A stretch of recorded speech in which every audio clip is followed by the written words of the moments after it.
A very good morning to all of you. I welcome you all to Baji Rao IAS Academy. Today is 26th June 2023. Today we have certain important articles for our discussion. These articles will be helpful for your exam preparation. So we will look at this article one by one. Before moving into any article, let's start with the quotation of the day. I will success in life not immediately but definitely. See, whoever maybe you are in the student phase of life or in the businessman space of life, whatever you are doing, please try to have confidence in you. When you will get the confidence, it will ultimately move you towards your target. See, success is not the thing which you get suddenly. It will come after your different kind of hard work with the very long time and very perseverance and dedication will get you the success. It will not come immediately. In fact, if it come immediately, you will not realize the value of success. It will come definitely in one day. So you should work with the patience and perseverance. Let's move into the yesterday's question. The rapid financing instrument and the rapid credit facility are related to the provisions of lending by which one of the following? Ancient option A, the Ancient Development Bank, option B, International Monetary Fund, option C, United Nations Environment Program Finance Initiative, option D, World Bank. The answer for this question is International Monetary Fund. See guys, there is a crux in this question. See these words properly. It is rapid financing instrument and rapid credit facility. See this, the important word you should note here is rapid. Think of the situation now. Think yourself as an one example. If you need any financial help urgently, whom you will approach? You will approach those person who have good money with him. So you will approach the higher authority or higher person in your family, father, mother, uncle, anyone who has money with him. Same like that. Whenever a country has some financial crisis or financial stress, whom they will approach that person who has more money with him. So who is that person here? Here it is the International Monetary Fund. Whenever the countries are come under the economic crisis, they move to the International Monetary Fund. So the International Monetary Fund will give the rapid credit facilities under certain conditions. This is the today's question. With reference to the expenditure made by the organization or a company, which of the following statement is or correct? Acquiring the new technology is a capital expenditure. And the second statement is debt financing is considered the capital expenditure while the equity financing is considered as revenue expenditure. And the options are one only, two only, both one and two. Option D, neither one, not two. You people, please try to give the answer for this question in the comment section. The answer for this question will be discussed in the tomorrow's discussion. Now let's discuss the important news articles what we have today. This is the first article. A new regime. India must keep an eye on adverse reactions from new drugs and vaccines. In this article, the author has tried to say you India has been adopting the vaccines from different countries. So they they have in the past history they have evaded the processes what we want to follow as a preclinical trials for the vaccines. We will look at these articles in a very elaborate way in the coming time. And the second article is outreach to diaspora and the statesmanship. Here in this article, the author has tried to explain the problems of diaspora and said which country has good diaspora of Indian diaspora and how the state government and central government should work together to ensure the empowerment of our diaspora. The third article is the United States of India. In this article, the author has tried to give the comparison between the cognitive and behavioral attitude of northern part of India and the southern part of India. He tried to give the rise of regional leaders in the southern part who have given the idea of regional identity based on the language. So we will look into this article. It will be very interesting article to discuss. And the last and the foremost article is the India-US deal for 31 MQ-9B drones. These drones are being acquired by India We will see the specific capacities of this MQ-9B drones, and we will also see what is the importance it possesses for the Indian defense system. So, without wasting time, let's move into the first article. A new regime, India must keep an eye on adverse reactions from new drugs and vaccines. First of all, guys, there are two types of vaccines. One is what we have used in the recent past days. It is a traditional vaccine, and in today's technology, we have developed the mRNA vaccine. What is the traditional vaccine? See, traditional vaccines are those vaccines.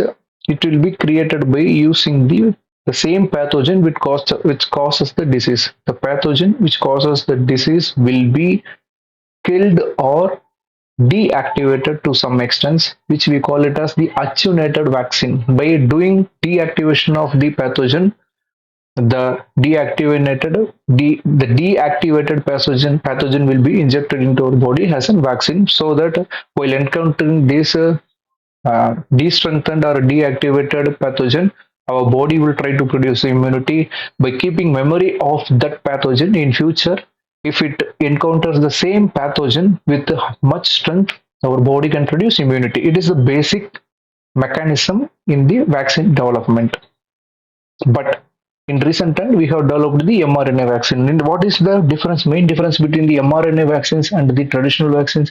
In traditional vaccine, we use the whole pathogen, but in the case of mRNA vaccine, we use only the part of the pathogen, which in this case mRNA vaccine we used in the COVID-19 SARS-CoV-2 virus. We used the spike protein because the spike has an mRNA. These will be injected into our body. Our body cells will acquire into this mRNA. They will try to produce the antibodies and T cells so that our body develops into immunity. What is the other difference between the traditional vaccine and the mRNA vaccine? Traditional vaccines may have some side effects, but mRNA vaccines will not have these side effects. So this is the basic difference between the traditional vaccine and the mRNA vaccine. Whenever we develop vaccines, there are certain preclinical and clinical procedures we want to follow prior to getting the recommendation for the human application. See, what is the procedure we want to follow? After inventing the vaccine, it will be used in the different animals, especially in primates. Different animals like rat, rabbit, even monkey. Monkey is the most important animal they use because it is the primate, right? So these are the preclinical trial. Once they get successful in the preclinical trial, drug will be approved for testing in the humans. In case of humans, if it get approved, it will not be used suddenly into the large number of population. First, it will be used in the very few participants. It is the phase 1. After in phase 2, the concentration of people will increase. In phase 3, again it increase. After the completion of phase 3, the drug submitted for Food and Drug Administration will get approval. After this FDA approval, FDA review will occur to confirm safety and the effectiveness. After this, what happens? After confirming the safety and effectiveness, the drug will be approved. So after the approval only, we will get into the phase 4, where we will inject these vaccine for the very huge population.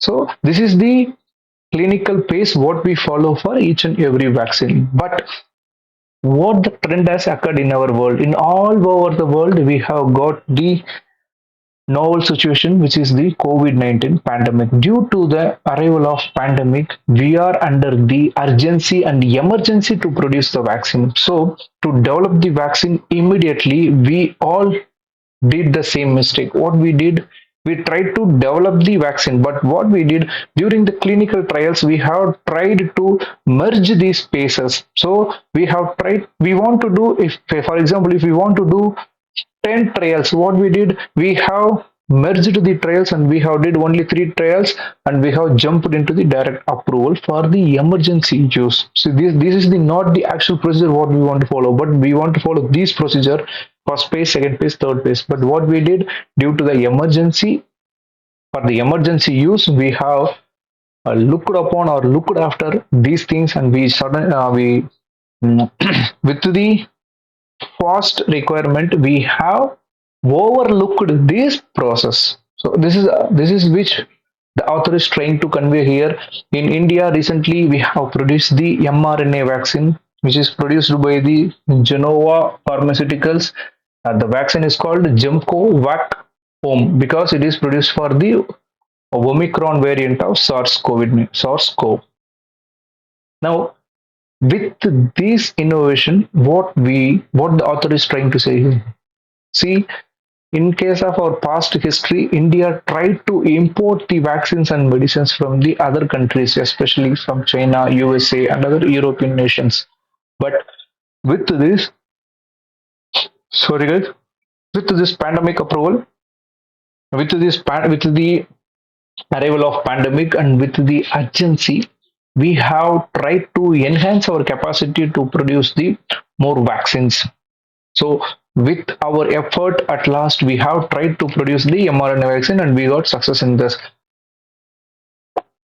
Now what we did, now we become capable of producing vaccine for ourselves. So this is one of the achievement for India. We all know necessity is the mother of invention. Same like that, our necessity has become mother for our invention. Now the India has become the vaccine producer. And also what the other author is trying to say here, in case of USA, they regularly produces many vaccines for many diseases. So they regularly conduct all the phases of clinical trials. So they have experience with this process. So they do this process effectively. Once they do this process, they send this medicine to India. What we did, we do not do this. We do not do these kind of clinical places again. What we do, just we administer the medicine into the whole population, and we will see whether any side effects are coming or not. So this is what happens basically in the past history. USA produced the vaccine with all clinical trials. It will produce to the India. It will give to the India. India will administer it, and after it will look for the side effect. India will not do any clinical trials. But what the author is saying here, USA, since they are doing in parts past, they have good experience of clinical trials. But India don't have that experience to do the clinical trials. We always try to overlook that clinical trials. Now the author has suggested, since India become the capable to produce a mRNA vaccine, India should also look into all these clinical trial phases. Then only after these clinical trial phases only they should prescribe the medicine. So that's all, guys. This is the article regarding the vaccine development. Let's move into the another article: outreach to diaspora and the statesmanship. What do you mean by diaspora? Diaspora means our Indian origin people and those who have root in India. They stay in the other countries in abroad. So we call them as diaspora. In India, in the world, India is the only country which has the largest diaspora in the world. Why this recent topic has been raised and why it has been written in the newspaper? What is the issue with this diaspora? Because our Tamil Nadu Chief Minister M.K. Stalin, in his public address in the Sri Lanka and Malaysia, he tried to convene the Tamil diaspora. He tried to ensure the Tamil community develop well by by getting unity and integrity among themselves in the abroad countries. With his statements in the abroad, our author has tried to remember the statements of Jawharlal Nehru in 1946. 1946, our first Prime Minister Jawharlal Nehru, at the time India was not independent, he said that if India become independent, her hands will be long and powerful to protect each and every one of her children abroad. He said, if India become independent, India will protect their diaspora. And the second statement, what he said, Indians abroad must remain united and guard their rights and uphold their rights proudly as Indians, because they are children of a country with a great past and greater future. Yes, obviously, we are the people with the India as our origin, so we should feel proud for our country and for our culture because we have great past. In fact, we have the great future ahead. This is what our Nehruji has mentioned in 1946 itself. Now, what is the main issue the author is trying to say here? Moving into the article, let's see where our diaspora lies. These are the important countries which holds the large number of Indian diaspora. If you see the trend from 1990 to 2017, in United Arab Emirates, we have the 7.6 percentage annual growth. In the United States of America, we have 6.2 percentage annual growth. So basically, the thing here we want to see is the trend, how our diaspora has been increasing year by year in all the countries. Especially if you see the Gulf countries holds the maximum number of diaspora, Indian diaspora, because Gulf countries are near to our coastal states. So the people from Kerala, Tamil Nadu, Karnataka, Andhra Pradesh, even Gujarat, they try to move to the Gulf area and settle there and work for that country. So this is the recent trend what is going on with the diaspora of India. If you see the remittances in 2020, India is the largest remittance acquirer or the earner, remittance earner. It got 83.15 billion, which is the very highest amount in itself. No other country can come near to India because India has the very big diaspora. Now, what author is saying, what the author is trying to say here, all the Indian diaspora who ever go out of the India, they all not subjected to the same economic upliftment and same economic empowerment. They are come under the are subjected to different stressful situations. Uh, how they are treated there, it depends on the different factors, because what factors determines how they live better there. The factors are the nature of migration. If they migrate as an illegal migrant or legal migrant, or if they are refugees, if this is the nature of the migration, if the migration occur in a good way, then definitely they will get treated in a good manner. And another reason is the numerical number. If the people move in a very large number to a particular country, it will create fear in that particular host country. So the numerical number of migration will also be a big factor in the problems what they face. And the third important factor is the educational and professional attainment. Educational and professional attainment. If you are skilled people, then you will get the H1B visa, you will get the white collar job, you will move into the good places in the higher standards of life. But if you have very low quality education or low skill, then you will be acquired as a very normal labor, daily wage laborer. So in this kind of situation, you will be placed under the very stressful situation. Even living in that harsh climate of the Gulf region will be very difficult for you. And their economic clout, even if you are economic free, if you have good economic power, you can move to the good countries which have very good social well-being. If you don't have the good economic clout, then you will be subjected to the very harsh work. So these are the important factors how the our migrants and our diaspora will be treated in a different country. And one of the major factor regarding our diaspora treatment is the majority minority syndrome in the host countries. If particular country has majority people, if we Indians are moving into that country, they will see us as a minority. Then they will, if they have that kind of syndrome as xenophobia, they will not like us, and they will try to impose the harsh conditions on our working places. So these are the important factors which determines our situation in the host countries. Now, what the author is trying to say here, by giving these kind of factors, author has tried to give the two examples in this regard. He first mentioned the Sri Lanka. In Sri Lanka, we all know, to work in the tea plantation, our Indian people have been taken to the Sri Lanka by the British administration. After staying there for 100 years, they have become mingled with the Sri Lankan people, and they try to live there. They want citizenship, Sri Lankan citizenship, to live there. But what happened after the independence of Sri Lanka?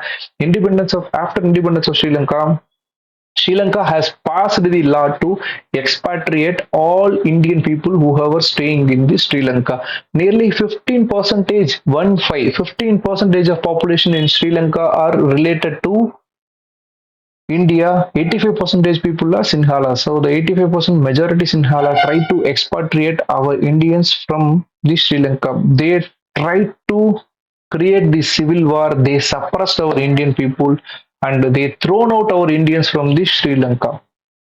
And the other example, what the author gave is Burma. In case of Burma, during the British colonial legacy, we Indians are acquired to work in the Burma forest area. So we go there, we work there. Once the British left the Burma, Myanmar, the Burma government tried to push out all our Indians from the Burma. During that expatriation, they also did the demonetization of the Burmese currency. Because of that, our Indian people faced a lot of problems while reaching back to our India. Even the author is mentioning here, they sold their Mangal Sutra to reach India. This is the harsh conditions which our diaspora faced in the past history. Now, by giving these kind of problems and issues what the diaspora face in a host country, the author has also tried to provide the solution for that. He said, in the case of bilateral relations with other country, we should have two-dimension approach. The first dimension is to improve our relation with the governments politically, economically, and culturally. If we have good relation with the government, then government will assure good well-being for our diaspora. And the second thing is to protect and foster the interest of Indian minority groups. Basically, he is saying first we want to have link with the government, and the second is with the diaspora itself. We want to ensure that their interests are served well in that host country. Because if you think of the Sri Lanka, the author is mentioning here, if you think of Sri Lanka, we try to have good government relations. Our government has always tried to be positive with the Sri Lankan government, but our government has somewhat neglected the Indian minority groups in Sri Lanka. So only our Indians are subjected to different stressful conditions in the Sri Lanka. We all know that the policy towards the Indian diaspora comes under the exclusive jurisdiction of the central government. State government cannot do anything.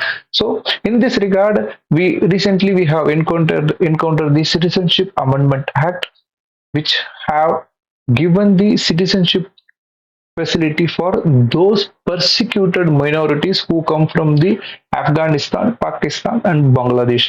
It is providing citizenship to the persecuted minorities from these three countries. Here, the author is saying this Citizenship Amendment Act is not applicable to the Sri Lanka. So basically, he is saying the people who have come as asylum seekers from Sri Lanka will not get this facility. So the Tamil Nadu has been enforcing or trying to insist on the government to give citizenship facilities to Tamil Nadu, because Tamil Nadu have 30,000 people from the Sri Lanka as an asylum seeker. By giving this situation, the author is also saying state by just standing against the central government cannot produce any solution for any diaspora. State should work together in an amicable manner to ensure the welfare of diaspora, because state and center can take very good steps with the good feedback mechanism from the diaspora. So that's it, guys. This is the article about the Indian diaspora. And let's move into the third article, the United States of India. We all know, guys, in the article 1 itself, it has been mentioned India, that is Bharat, is the union of states, right? Here in this article, the author has tried to compare the mindset of the northern part of India and the southern part of India, and he tried to give why the southern part is more attracted towards their language identity and what is the reason behind that. Before moving into the deep of this article, the author has tried to give the opinion of the Dr. Ambedkar ji.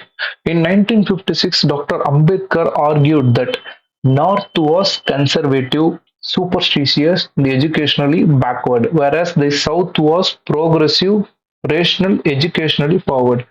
Are you all agree with me, guys? See, this north area is somewhat superstitious, backward, educationally backward, and economically not well empowered. In case of southern states, you see, guys, they have the coastal area, they have the good resource, so they are economically well empowered. Along with that, because of economic empowerment, they are also educationally empowered, and also they are forward looking. So these are the view of Ambedkar ji, which the author has tried to say here. In this, by mentioning this statement, he also insisted upon the Ambedkar ji statement that Ambedkar has wondered how, under such leadership, whose leadership, under leadership, the South would tolerate. Basically, here the author is trying to say how the South will survive under the rule of North. So this is the question he is raising here. For this question, he also tried to provide the answer here. Basically, if you see our Indian nation, we have the stronghold of BJP in this area, Bharat Janata Party, which is a ruling government right now. But it tried to have the stronghold in the southern states of India. What is the reason behind that? The basic reason, the author is saying that it lies in the history of these southern states. The modern history has started with this southern state. The important historical factor distinguishes the two regions is the linguistic nationality. The leaders, whoever lived in the southern part of the India, they tried to promote the linguistic identity as the nationality. Because you see, based on language only, we have divided our India into different states. If you see the Tamil Nadu here, Tamil people talks Tamil. Whoever speaks Tamil are in the Tamil Nadu. Here the Kerala has the language Malayalam. Karnataka has the language Kannada. This area, which was united before 2014, are famous for Telugu. This area is for Marathi. Basically, we have created the states on the basis of our languages. We have the States Reorganization Act 1956, by which we created the Andhra Pradesh as the first state on the recognition of language as the factor. So what the author is trying to say here, see, because of the historical legacy with the language, they created the language as a national identity for themselves, and they see our India has a union or federation of linguistic nationalities. Are you all getting me, guys? They try to see India as a federation of nationalities. These nations are made of different. These nations are made up of different language speaking people. But in the case of North India, they all see India has a homogeneous. India has a homo. India has a homogeneous nation that resonates with the Hindustan in the Hindu Hindustan slogan. But the South aspired to build India as a free federation of nationalities. It is not the homogeneous nation. For the northern part of India, they see it as a homogeneous nation because here all the people speak Hindi, so they feel united. But in the case of southern India, they don't feel united because they all are speaking the different languages. So they have inner self feeling. They are heterogeneous, not homogeneous towards each other on the basis of language. So, what is the reason behind that? Because in the history itself they tried to insist upon the language.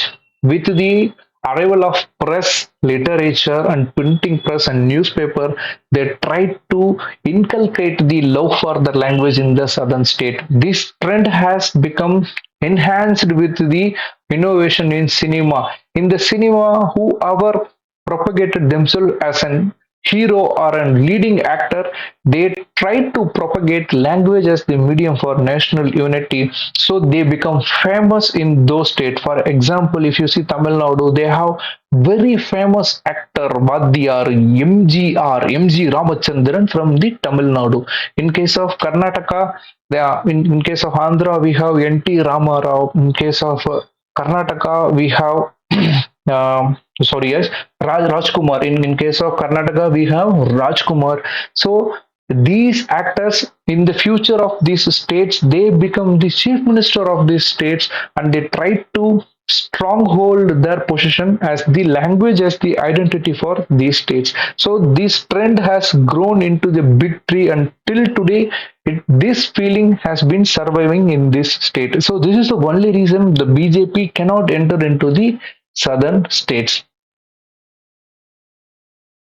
See, uh, when these leaders or actors, whoever become the CM of these states, they not only propagated the language as their identity, they ensured that their mother language or become the government language. I mean to say here, they try to teach education in that language. They converted all government offices to be conducted on that language. Even the judiciary which occurs in those states, they try to follow their own mother tongue. So the mother tongue has become very strong hold in those states.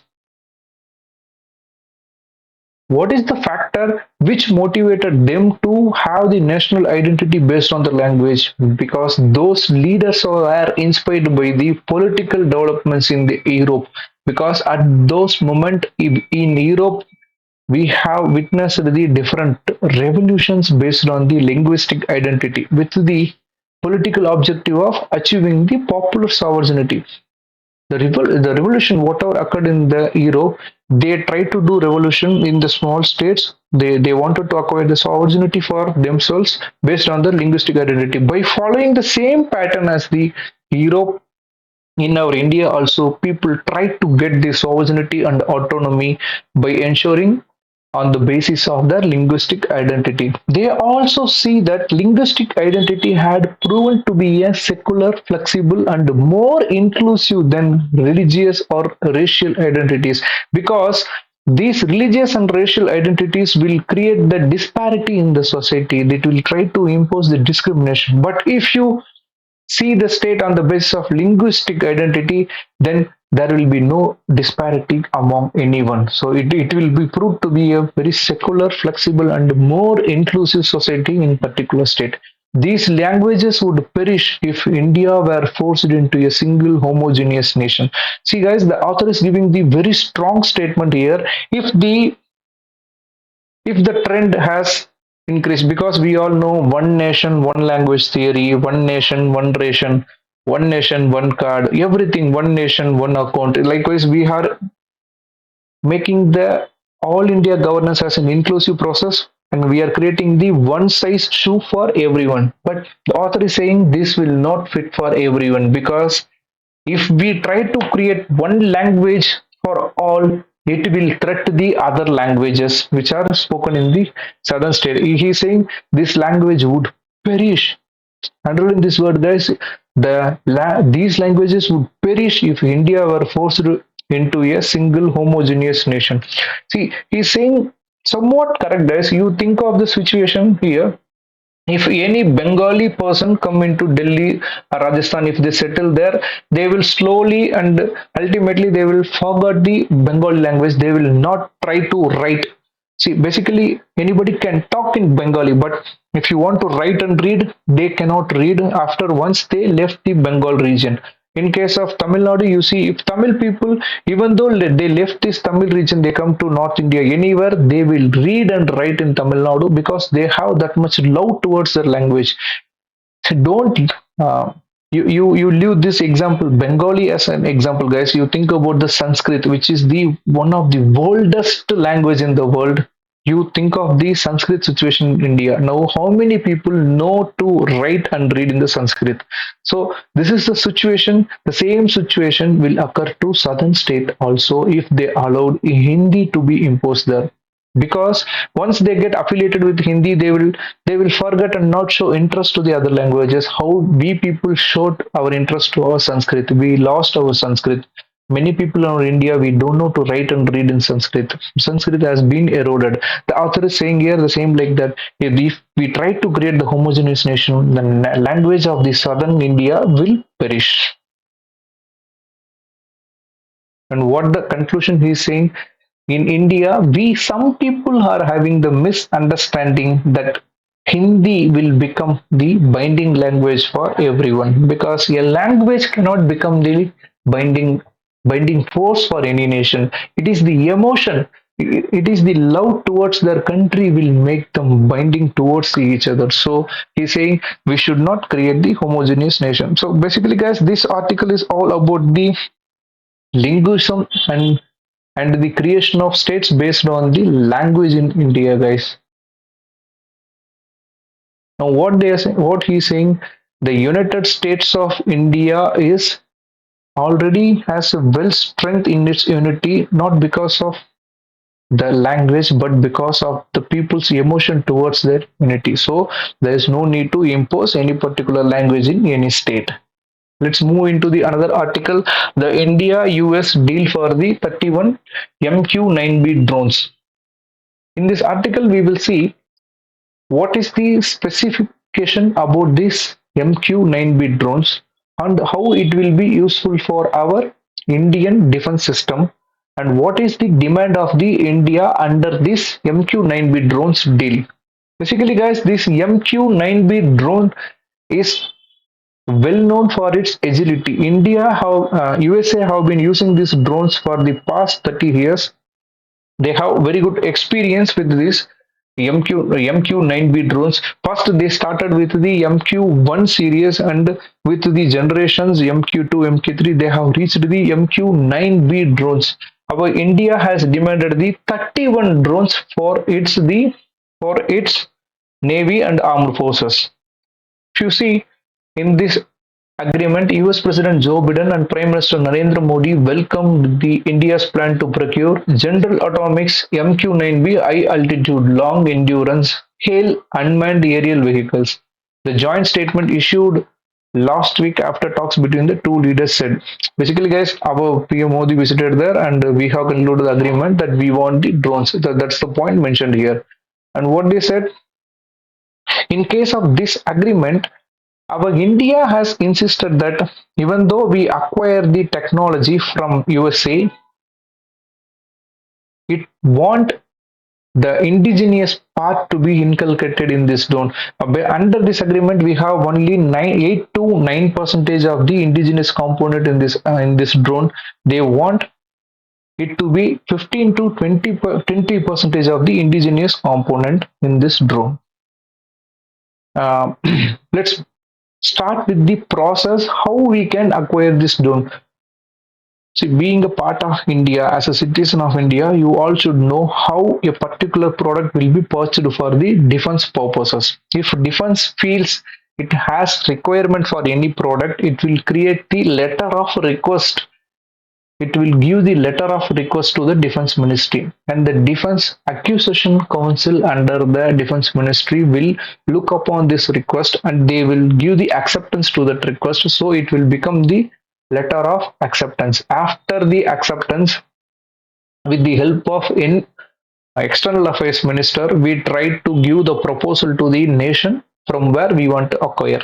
In this case, it is the US where we are going to buy the drones. So after getting the letter of acceptance, we proposed to the US. The US will give node.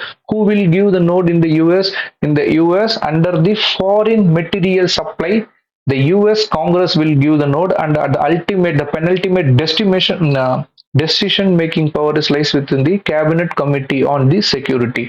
The Cabinet Committee on Security will give the final sign and approval for the sale of US drones. So this is the basic procedure. Now what we did, we have did the agreement. So in future we will get the 31 MQ-9B drones. These MQ-9B drones are two varieties. One is the Sky Guardian and the Sea Guardian. Sky Guardian can be used for the armed forces and the air forces. Sea Guardian will be used for our naval forces. It can fly over the origin via satellite for up to 40 hours depending on the configuration. See guys, basically drones are the unmanned aerial vehicle, which means they don't want any human to fly it. It will fly based upon the digital technologies. It can be controlled, remote control from the long distances. So why the India need these UAVs? Because for the effective surveillance of the border or the LAC and LOC, we need these drones.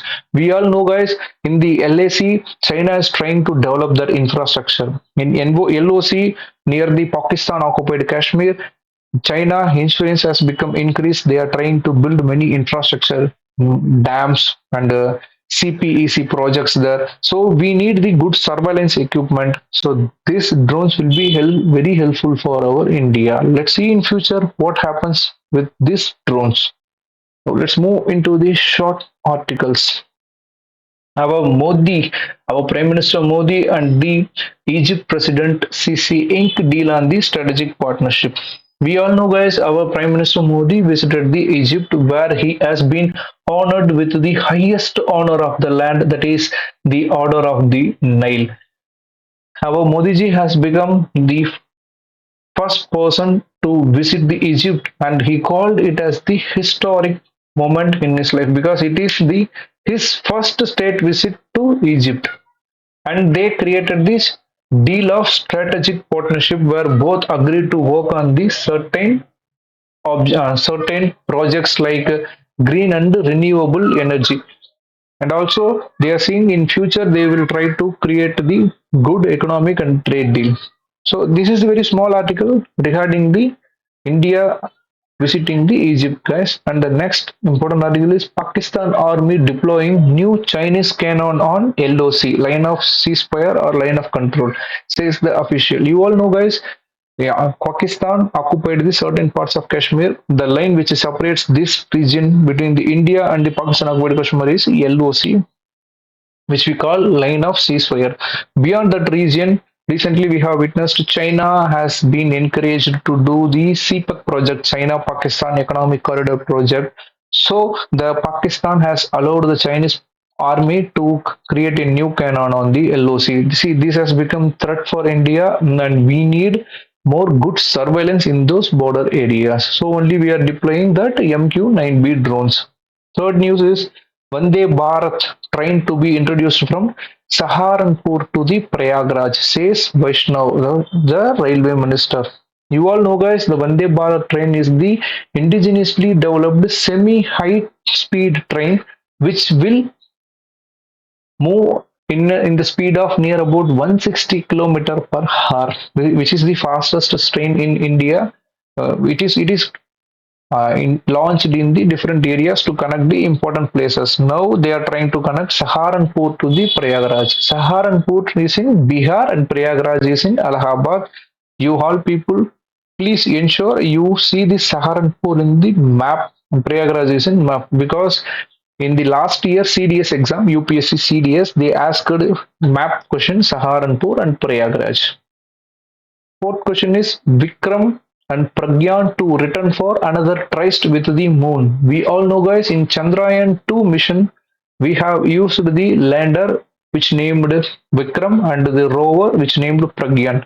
Due to the collision with the moon surface while landing, our connection with the Vikram lander has been lost. So our Chandrayaan 2 program has got some limited success. Now in the Chandrayaan 3, we are trying to give the same name again, Vikram to the lander and Pragyan to the rover. This time definitely we will achieve, and we will try to do some chemical research in the moon surface. It is the news about the Chandrayaan 2. In future, we will get different news articles regarding this, guys, and we will discuss that in the very vivid manner. And the last but not least news of the paper today is Wagner chief to move to Belarus in a deal brokered by Lukashenko. See, Belarus president name is Lukashenko. He tried to act as a bridge between the Prigozhin, who is the chief of the Wagner, and the Putin to create the peace between them. He talked with that Prigozhin, and they tried to create the deal in which the Lukashenko and Russia has ensured to the Prigozhin that they will not arrest the Prigozhin, and the Prigozhin will get all the state security, state bungalow, and state assured facilities for his wellness in the Belarus itself. And then what about the Wagner group? Whoever tried to create a coup in the Wagner army, they will not be subjected to any criminal cases. So that is the basic assurance given by the Russia. So the coup situation in Russia has been solved now. Basically, you can say Russia has escaped from the biggest threat of its history. So this is one of the biggest success for the Putin. But this coup arrangement has exposed the weakness of Russia to the world. Russia should ensure all this army is under control and they are working for the wellness of the nation. So that's all today for the discussion, guys. Thank you so much. Have a nice day. I already tried to cover this video two times. I failed because of a problem with my laptop. So I tried this is third time. Let's see what happens with the third time. If you like the video, please press the like button. If you want me to suggest anything, please do in the comment section. And please don't forget to touch the subscriber button and also touch the bell icon so that you get all the news when we put new videos on our channel. Thank you so much. Bye bye. Have a nice day. Jai.